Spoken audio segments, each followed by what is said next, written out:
Hi, I M doctor Nikita. നമ്മുടെ Covid കാലഘട്ടത്തിന് ശേഷം ജലദോഷപ്പനിനെ നമ്മൾ വൈറൽ ഇൻഫെക്ഷൻ എന്നാണ് പറയുന്നത്.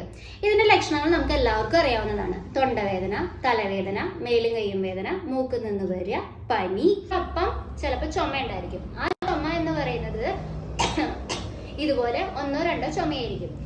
ബാക്കി എല്ലാ ലക്ഷണങ്ങളും മാറും, പക്ഷെ ഈ ചുമ വില്ലനായിട്ട് നിൽക്കും.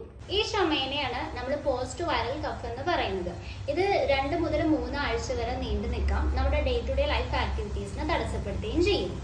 ഇതിന്റെ വ്യക്തമായ കാരണം ശരിക്കും മനസ്സിലായിട്ടില്ലെങ്കിൽ പോലും സൈനസൈറ്റിസ് ഉള്ളവരില് പോസ്റ്റ് നേസൽ ഡ്രിപ്പിംഗ് ഉണ്ടായിരിക്കും. അതായത് മൂക്കിൽ നിന്നുള്ള കഫം തൊണ്ടയിലേക്ക് വന്നിട്ട് തൊണ്ടയിൽ ഇറിറ്റേഷൻ വരും. അതോടൊപ്പം ഇതുപോലെ ചുമ ഉണ്ടായിരിക്കും. വൈറൽ ഇൻഫെക്ഷൻ ശേഷം സൈനസൈറ്റിസ് ഉണ്ടാവും.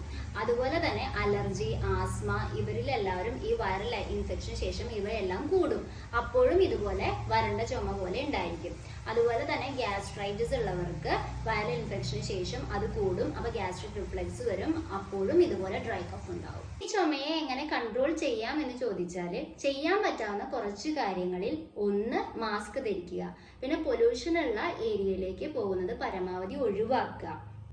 നമ്മുടെ വീടിനുള്ളിലെ പൊടി ഉണ്ടാവാൻ സാധ്യതയുള്ള സാധനങ്ങളായ കർട്ടൻ, ഫാൻ എന്നിവ എല്ലാ സാധനങ്ങളും വൃത്തിയാക്കി വെക്കുക.